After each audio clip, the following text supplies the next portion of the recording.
Сәлеметсіздер ме, тағдыр жол атты каналдың құрметті тыңдармандары.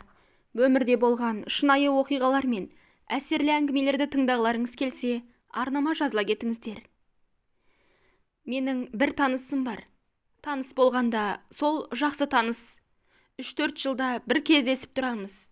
Кездескенде де сол той жиындарда, кейде жиналыстарда. Осыдан біраз жыл бұрын бір жиында кездесіп қалдық. Қасында әпкесі бар екен. 62 жылғы. Өзін Жеңіскүл деп таныстырды. Орыс тілді русскоязычная дейді ғой. Қайта жасы келіп ұялған түрі ма, қазақ тілінде көбірек сөйлейтін болған. Үйреніп жүрмін, бұрын мүлде сөйлей алмаймын, деп қояды. Жаман бір әдеті темекіні көп тартады екен. Еркектер оған қарағанда аз тартады ма деп ойланып қаласың. Жиі тартқанына қарағанда шыдамсыз, жүйкесі де біраз тозған-ау деп ойлайсың. Бөтен жерде, бөтен адаммен әңгімелескенде, адам ішінде жатқан бір шерін тарқатқысы келеді емес пе? Екеуміз бір оңашада отырған кезде бір әңгімесін айтып қалды. Мүмкін солай жеңілдеп қалғысы келген шығар. Мен мысалы бөтен адаммен өз ойымды айта алмаймын. Айтсам да оған бәрібір. Мені қайтып көрмейтініне сенімді болдым екен. Жоқ әлде, дастархан басында аздап ұрттаған ащы судың әсері болды ме екен? Әңгімесін бастап кетті. Жас кезімде дурой была, дурой, не істемедім. Әкемнің ерке қызымын, бетімді қақпай өсірді. Әкем совхоз директоры болды. Бала күнімнен бірге оқып, бірге өскен подружкам болды. Садик кезінен бастап, а потом мектепте 10 жыл бірге қол ұстасып жүрдік. Аты Мақпал. Бізге елдің барлығы қызығатын. Осы екі қыздың кіндігі жабысып қалған деп. Ол жақсы оқыды. Мен таксибе. Әкем үшін баға қойып беретін. Мектеп бітіріп, Алматыға институтқа оқуға түстік. Ол басқа, менің қалауым басқа болды. Алматыда жүріп те бір-бірімізді тауып алатынбыз. Қолымыз босаса болды, бірге қыдырамыз. Ол кезде оқу 5 жылдық. 5-ші курста бір жігітпен танысқанын, екеуі жүретінін айтты. Мен біраз уақытқа дейін оны көре алмай жүрдім. Тіпті олар үйленетін болып шықты. Мақпал тойға дайындала бастады. Неге асықтыңдар? Оқудың бітуіне бір-ақ жыл қалды ғой, дегенімде. Ерсіннің әжесі қоймай жатыр екен. Көзімнің тірісінде келін әкел, деп талап етіпті дейді. Мақпалмен бірге барып, аппақ той көйлегінде таңдауға көмектестім. Тойға шақыру қағаздарында отырып, жартысын толтырып бердім. Бүгін кешке келеді, кетпей тұра тұр, сендерді таныстырам деген соң, қасында отыра бердім. Кеш болғанда екеуміз жатақханадан көшеге шықтық. Ерсінді күтіп тұрмыз. Қолында бір шоқ гүлі бар, ол келіп бізбен амандасты. Мақпал бізді таныстырды. Ал мен болсам, как дура, бір көргенін оған ғашық болып қалдым ғой, деді қолмен аузын жауып. Тура бір қазір ғашық болғандай. Айтады ғой, бір көргенін ғашық болды деп. Біреу айтса, мен сенбес едім, ал өзім ғашық болып қалдым. Кеңкелес адам құсап, одан көзімді ала алмай қарап тұрып қалыппын.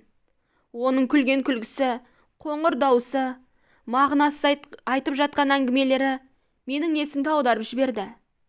Екеуінің қасынан әрең кеттім. Мен сол түнімен ұйықтай алмадым.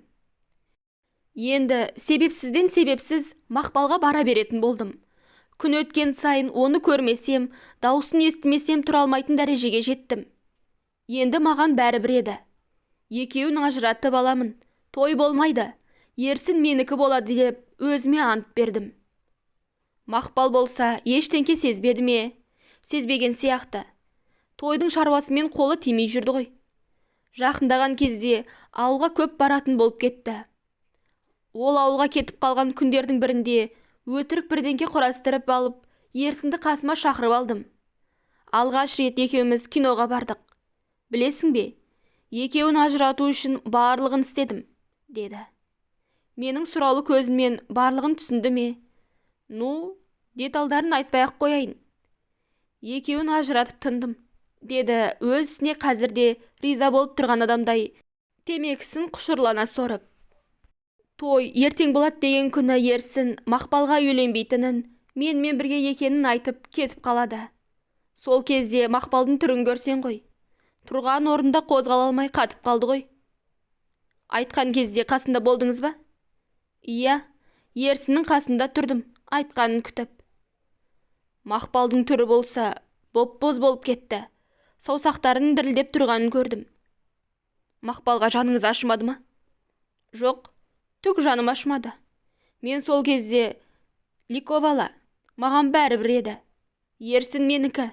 Он выбрал меня, он мой деп қуаныштан жүрегім жарылып, секіріп бақыттан басым айналып жүрдім.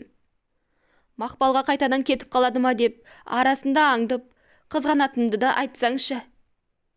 10 күннің ішінде Мақпал сол кезде 10 килоға арықтап, қу сүйегі қалған еді. Есін әрең жиды деп естідім. Мамасы келіп, менің мамама скандал шығарды деп естідім.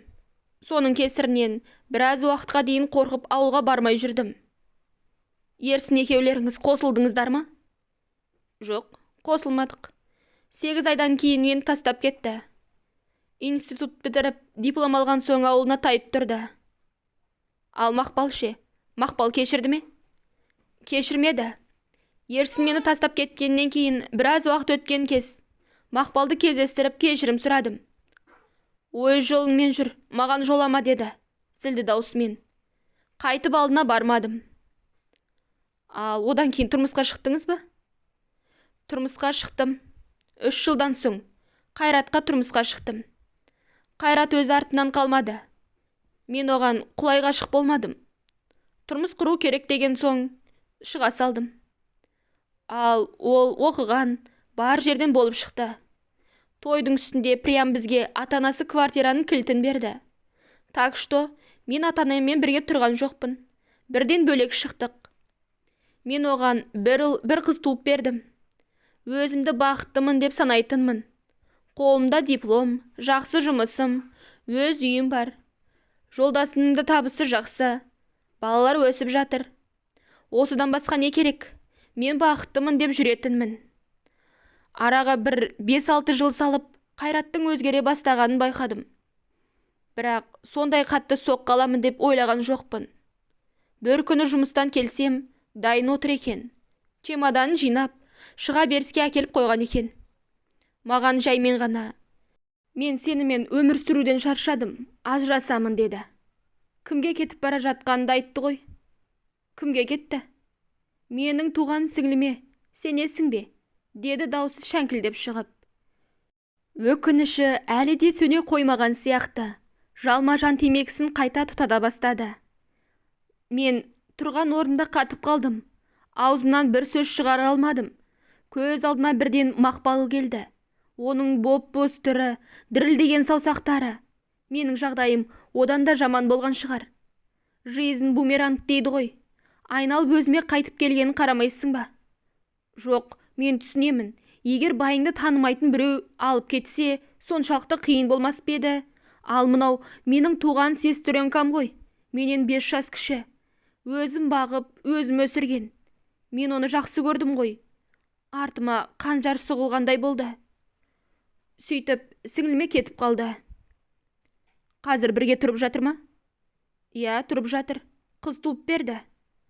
Сіз қайттыңыз. Мен есімді жинай алмай қалдым. Мамам мені туалетке жалғыз кіргізбейтін. Үлкен дәрет, кіші дәрет десем де есігін жаппай қарап тұратын. Менен қорқатын. Азып тозып, балаларға қарамай кеткен кездерім болды. Сіңліңіз кешірім сұрады ма? Жоқ. Я тоже имею право на счастье депті. Ал сіз ше, кешірдіңіз бе? Кешіре алмадым. Әкем де кешіре алмады. Сендей қызым жоқ. Өлсем өлігіме де келме деген екен. Әкем қайтыс болғанда да келмеді. Бірақ туысқандар айтады. Әкеме бейіт басына барып, жылап қоштасып отырғанын көрген екен. Ал мамам кешірген сияқты. Ана ғой, ол да қызы. Менен жасырып екеуі кездесіп жүрген сияқты. Сіздер кездеспейсіздер ме? Жоқ, олар жүрген жерде мен бармаймын. Мен жүрген жерде олар келмейді. Алдын ала сұрап аламыз. Қайта тұрмысқа шықтыңыз ба? Шықтым, 5 жылдан соң. Қазіргі жолдасым өзімнен 10 жас үлкен. Оған бір қыз туып бердім. Ол кісі де бай қуатты. Тұрмысымыз жақсы. Жылда шетелге қыдыруға шығамыз. Менен ештеңкесін аямайды. 2 жылда бір машинама дейін ауыстырып беріп тұрады. Сонда да бір өкінішіңіз бар сияқты. Иә, Мақпалды сағындым. Одан кейін менде ешқашан сондай подружка болған емес. Қазір кездестіріп, қазір кешірім сұрасам, мені әлі де кешірмейтін сияқты. Дәл мен сияқты опасыздықты ешкім жасамаған шығар. Сіңіліңіз бар ғой? Иә, сол. Өзіме тартқан, деді тістерінің арасымен темекісін қыса түсіп. Вот такая, я дура была, деді тағы өкінішін жасыра алмай. Мақпалдың кейінгі өмірінен хабарыңыз бар ма? Бір ауылдан екенсіздер? Иә, ол көп жылдар бойы тұрмысқа шықпай жүрген екен. Жасы 30-ға тақалған кезде ажырасқан, бір қызы бар, біреуге күйеуге шығыпты. Қазір олардың 3 балалары бар екен. Мені көрмес үшін әдейі алысқа, басқа облысқа кетіпті. Ал ерсінше? Одан түк хабарым жоқ. Біздің ортақ бір танысымызда болмапты ғой, деді. Темекіні сонша көп тартқаныңызға қарағанда, басқа да күнәларыңыз бар сияқты ғой, деп едім. Миығынан бір күліп, да, я же дура, я пофигистка, басқалардың ойы мені қызықтырмайды, деп орнынан тұрды. Осымен әңгімеміз аяқталып, ішке кірдік. Менің танысым осы Жеңіскүлдің сіңілісі емес пе? Оны көрген жерде екеуін салыстыра кеттім. Байын тартып алған тағы бір сіңілісі бар. Иә, бір туғандар кейде бір-біріне ұқсамайтындары рас. Менің танысымда 2 рет тұрмысқа шығып, дәл қазір жалғыз жүрген еді. Соңы. Әңгіме ұнаса пікір жазып, тіркелуді ұмытпаңыздар.